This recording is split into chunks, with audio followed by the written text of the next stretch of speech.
Hello friends, welcome to Eswari சமையல். இன்னைக்கு நம்ம ஈஸ்வரி சமையலில் லஞ்ச் மெனு காம்போ எப்படி செய்யறதுன்னு தான் பார்க்க போகிறீங்க. அதாவது ஒரு துவையல், பொரியல், ரசம். இது ஈஸியான மெத்தடில் ரொம்ப டேஸ்டியாக எப்படி செய்யறதுன்ட்டு பார்க்கலாம் வாங்க. இன்னைக்கு நம்ம சுண்டைக்காய் வச்சு துவையல் செய்ய போகிறோங்க. அதுக்கு நான் ஒரு 200 கிராம் அளவு சுண்டைக்காய் எடுத்திருக்கேன். பார்த்தீங்கன்னா இந்த மாதிரி நல்லா மீடியம் சைஸில் இருக்கிற சுண்டைக்காய் எடுத்திருக்கேங்க.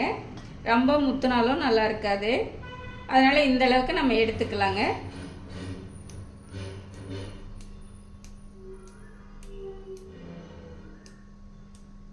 இது எல்லாமே இந்த மாதிரி எடுத்துட்டுங்க நம்ம நல்லா தட்டி அந்த விதையெல்லாம் அலசி எடுத்துட்டு வந்துடலாம். சுண்டைக்காய் நல்லா தட்டி எடுத்துட்டு இந்த விதையெல்லாம் ஒரு 3 டைம் நல்லா அலசி எடுத்தோங்க. இந்த விதையெல்லாமே போயிடுச்சு. பார்த்தீங்கன்னா இந்த மாதிரி இருக்கு. இப்போ நம்ம இந்த சுண்டைக்காய் வதக்கிக்கலாம். வதக்கிறதுக்கு நம்ம அடுப்பு ஆன் பண்ணிட்டு கடாய் வச்சிட்டோங்க. இப்போ நம்ம இந்த ரெடி பண்ணி வச்சிருக்கிற சுண்டைக்காய் சேர்த்திக்கலாம். ஃபஸ்ட்டு எண்ணெய் சேர்த்த வேண்டாங்க. இந்த தண்ணியெல்லாம் கொஞ்சம் சுண்டுனதுக்கு அப்புறமா நம்ம சேர்த்திக்கலாம்.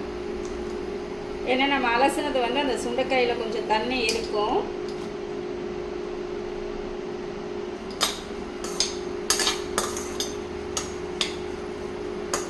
இப்போ அந்த தண்ணியெல்லாம் நல்லா சுண்டிடுச்சுங்க. ஒரு 2 ஸ்பூன் அளவு எண்ணெய் சேர்த்திக்கலாம். சேர்த்துட்டு கலந்து விட்டுறலாங்க. இந்த சுண்டைக்காய் பார்த்தீங்க அப்படின்னா நல்லா கொஞ்சம் நிறம் மாதிரி நல்லா வதங்கி வரணும். வதங்கிட்டும் நம்மளுக்கு சுண்டைக்காய் பார்த்தீங்க அப்படின்னா நல்லா நிறம் மாதிரி அந்த நல்ல ஒரு வெள்ளை கலராக வதங்கி வந்திருக்கு. பார்த்தீங்களா, இதுதான் நம்மளுக்கு பக்குவங்க. இதுக்கு முன்னாடியே எடுத்துட்டீங்க அப்படின்னா ஒரு மாதிரி பச்சை வாசம் அடிக்கும், சாப்பிட்றதுக்கு அவ்வளோ நல்லா இருக்காது. இப்போ நம்ம எடுத்துக்கலாங்க.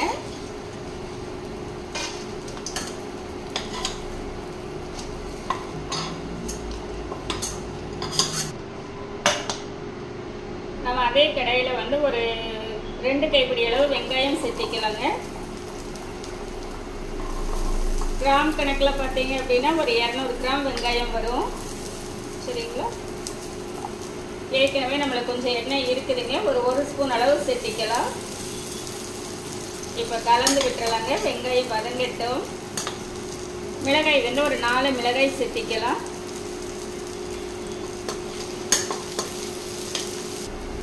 கூடவே ஒரு கொத்து கறிவேப்பிலை, ஒரு நெல்லிக்காய் சைஸ்க்கு புளி எடுத்துருக்கேங்க. இந்த புளி பார்த்தீங்க அப்படின்னா இந்த மாதிரி சின்ன சின்ன துண்டை நம்ம பிச்சு சேர்த்திக்கலாங்க. ஒரு 1/2 ஸ்பூன் கல்லுப்பு சேர்த்திக்கலாம். இப்போ சேர்த்திட்டு இதை நல்லா கலந்து விட்டுறலாங்க. வதங்கட்டும். வெங்காயம் பார்த்தீங்க அப்படின்னா ஆல்ரெடி நல்லா வதங்கிடுச்சு.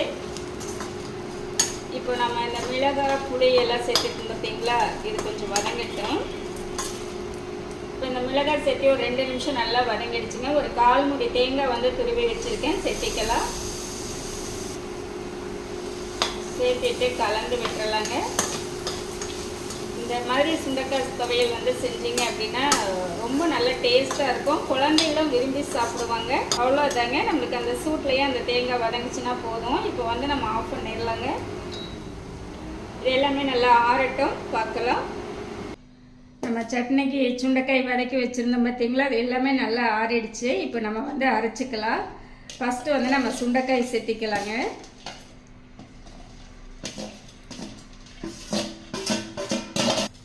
அடுத்தது வெங்காயம், மிளகாய் எல்லாமே சேர்த்திக்கலாம்.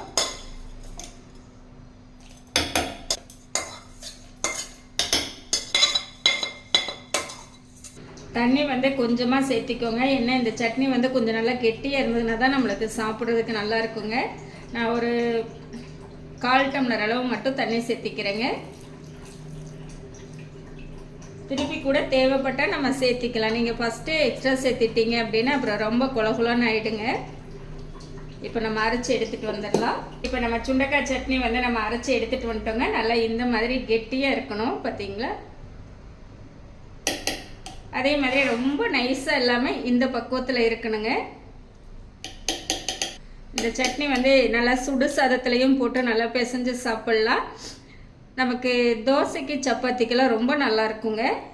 ஒரு டைம் ட்ரை பண்ணி பாருங்கள், ரொம்ப ரொம்ப நல்லாயிருக்கும். சரிங்களா, அவ்வளோதாங்க, நம்மளுக்கு நல்லா ஜம்முன்னு சுண்டைக்காய் சட்னி ரெடி. அடுத்து வந்து நம்ம பீர்க்கங்காய் பொரியல் செய்ய போகிறோங்க. அதுக்கு வந்து நான் ஒரு பீர்க்கங்காய் எடுத்து வச்சுருக்கேன். நான் வந்து பீர்க்கங்காய்க்கு அப்படியே முழுசாக தோல் சீவ மாட்டேங்க. இந்த மாதிரி கத்தி வச்சுட்டு பார்த்தீங்களா, இந்த மாதிரி பண்ணணுனால அந்த தடிப்பாக இருக்கிற அந்த பகுதி வந்து அப்படியே இதாயிருங்க. லைட்டாக அந்த தோல் மட்டும் வந்துடும். பார்த்தீங்களா, நம்ம முழுசாக அப்படியே ஃபுல்லாக நம்ம சீவி எடுக்கணும் அப்படின்ட்டு இல்லைங்க. நம்ம காய் வந்து நிறைய வேஸ்ட் பண்ண வேண்டியதில்லை. அந்த தோலெல்லாம் சீவிட்டோம் அப்படின்னாலே அதில் இருக்கிற சத்துக்கள் வந்து முழுசாக போயிடும். பாருங்க, இந்த மாதிரி சீவிக்கலாம்.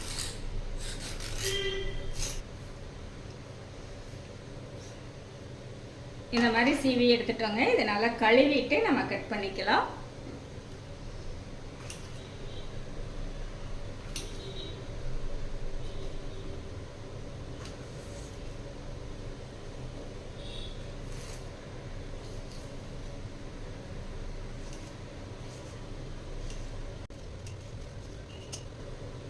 பீர்க்கங்காய் வந்து இந்த அளவுக்கு துண்டுகள் போட்டீங்க அப்படின்னா தான் உங்களுக்கு வதங்கி வரும்போது ஓரளவுக்கு இன்னும் சின்னதாகவும் நல்லாயிருக்கும். சரிங்களா, இதே மாதிரி எல்லாமே கட் பண்ணி எடுத்துக்கலாங்க.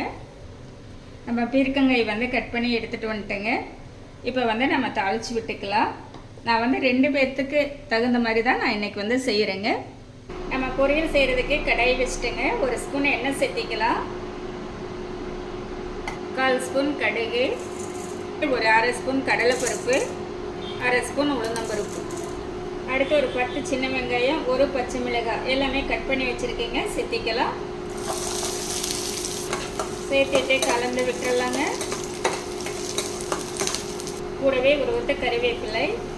பீர்க்கங்காய் பொரியல் பார்த்தீங்க அப்படின்னா ஒவ்வொருத்தரும் ஒவ்வொரு மெத்தடில் செய்வாங்க. இன்றைக்கி வந்து நம்ம வந்து இந்த மெத்தடில் செய்கிறோம். இதை வந்து நம்ம லஞ்ச் பாக்ஸ்க்கெல்லாம் கொடுக்கும்போது குழந்தைகளுக்கெல்லாம் வந்து இந்த மாதிரி செஞ்சு கொடுத்தோன்னா ரொம்ப பிடிக்குங்க. வெங்காயம் வந்து நல்லா வதங்கிடுச்சுங்க. நம்ம கட் பண்ணி வச்சுருக்கிற பீர்க்கங்காய் சேர்த்திக்கலாம். 1/4 ஸ்பூன் மஞ்சத்தூள், ஒரு 1/4 ஸ்பூன் அளவு உப்பு. இப்போ எல்லாமே நல்லா கலந்து விட்டுறலாங்க. 1 நிமிஷம் நல்லா வதங்கிடுச்சுங்க. இது காய்க்கு வந்து தண்ணி அதிகமாக தேவைப்படாது. இந்த மாதிரி நல்லா தெளித்து விட்டுட்டு நம்ம ஒரு மூடி போட்டுக்கலாங்க. இப்போ நம்மளுக்கு காய் வந்து நல்லா வெந்துடுச்சுங்க. நான் ஒரு 2-3 டைம் இடையில எடுத்து நல்லா கலந்து விட்டுருங்க. இந்த டைமில் வந்து நீங்கள் இது கூட முட்டை சேர்த்து நீங்கள் கலந்து பொரியலாக செய்யலாம். நான் வந்து இன்றைக்கி முட்டை சேர்த்துலைங்க. அதுக்கு பதிலாக நம்ம தேங்காய் பூ சேர்த்திக்கிறோம். சரிங்களா, ஏன்னா ஸ்கூலுக்கெல்லாம் கொடுத்து விடும்போது தேங்காய் பூ சேர்த்து கொடுத்தோம்னா நல்லாயிருக்கும். நீங்கள் மதிய லஞ்சுக்கு வீட்டில் சாப்பிட்ற மாதிரி இருந்தால் அது கூட முட்டையை சேர்த்து செஞ்சு பாருங்கள், ரொம்ப நல்லாயிருக்கும். நம்ம கலந்து விட்டுட்டோங்க.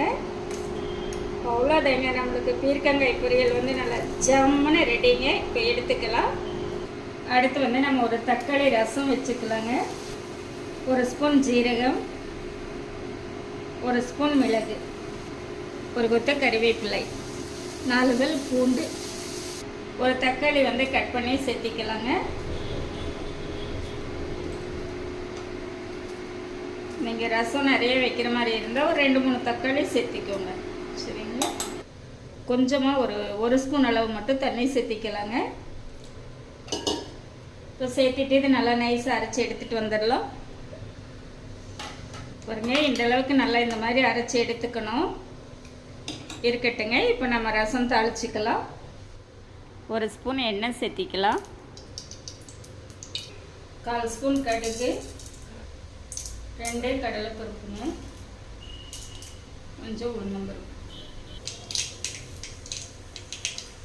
ஒரு கொத்து கறிவேப்பிலை, 1/2 வரமிளகாய் சேர்த்திக்கலாங்க. சேர்த்திட்டு நம்ம அரைச்சி வச்சிருக்கிற ரசக்கலவை வந்து சேர்த்திக்கலாம். 1/4 ஸ்பூன் மஞ்சத்தூள், 1/4 ஸ்பூன் பெருங்காயம், ஒரு 1/4 ஸ்பூன் உப்பு கலந்து விட்டுட்டேங்க. ஒரு கொதி வரட்டும். ரசம் வந்து ஒரு கொதி வந்துடுச்சுங்க. இந்த டைமில் நீங்கள் உப்பு காரம் எல்லாமே செக் பண்ணிக்கோங்க. பண்ணிவிட்டு நம்ம கொஞ்சமாக இப்போ மல்லித்தலை வந்து பிச்சு சேர்த்திக்கலாங்க.